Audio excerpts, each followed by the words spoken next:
What's up, Cage Side fam? Welcome back to the channel. After not hearing from Ilia Topuria for about a month, he has popped back up with a message that has the MMA community on fire, and Justin Gaethje is already talking like the UFC White House main event is basically his. Plus, we got a Dana White update from the UFC's antitrust hearing that explains who's actually calling the shots on matchmaking and contracts right now. So let's jump right into it. Ilia Topuria is officially back.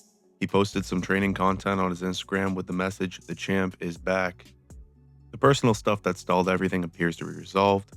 Multiple media outlets are reporting that Topuria and his ex-wife have reached a settlement, and with this legal battle being dismissed and closed out, it finally clears a runway for him to fully focus on his fighting career again, and it has people talking. One of those people is Justin Gaethje, who went on the Pat McAfee show and basically said that he believes Ilia Topuria is next for him, and he thinks that's going to happen on the White House card in June. He also added that he thinks that they'll be the main event of the card. I've been a huge fan of this sport, and nobody is as consistent or as exciting as me. What's ever. next? Ilia Topuria on the White House. Has to be. Has to be. No other option. Hell yeah.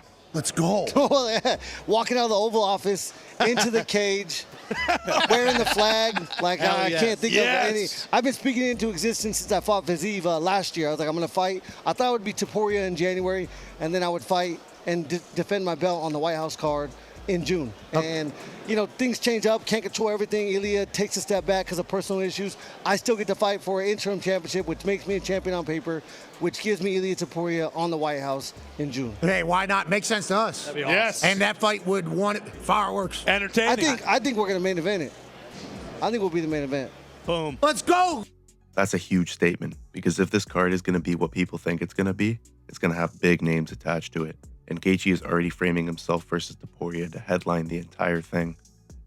Gaethje also went on to talk about Conor McGregor in this interview and said, "If it's McGregor, then McGregor's going to fight me, and we'll be the main event anyways." So it really seems like Justin's trying to put himself in these White House main event talks. What do you guys think about that? Let me know down in the comments. Last thing, during a hearing connected to the UFC antitrust lawsuits, Dana White testifies about how his role with the UFC has changed over the years. He describes his involvement in fighter contracts as basically non-existent, saying that the contract negotiations are largely not in his lane anymore. He also said that matchmaking is mostly handled by the team around Hunter Campbell, Sean Shelby, and McMaynard, with Dana White stepping in later in the process. Why does this matter? Because when fans say, "Dana, make that fight," the reality is Dana can influence it, but the day-to-day decisions and negotiations are not happening through him anymore. So let me know in the comments. Does Topuria and Gaethje have to be the main event for the White House? And do you think the UFC is going in a different direction with Dana White slowly phasing out of the company? If you enjoyed this breakdown, drop a like, subscribe, and I'll see you in the next one.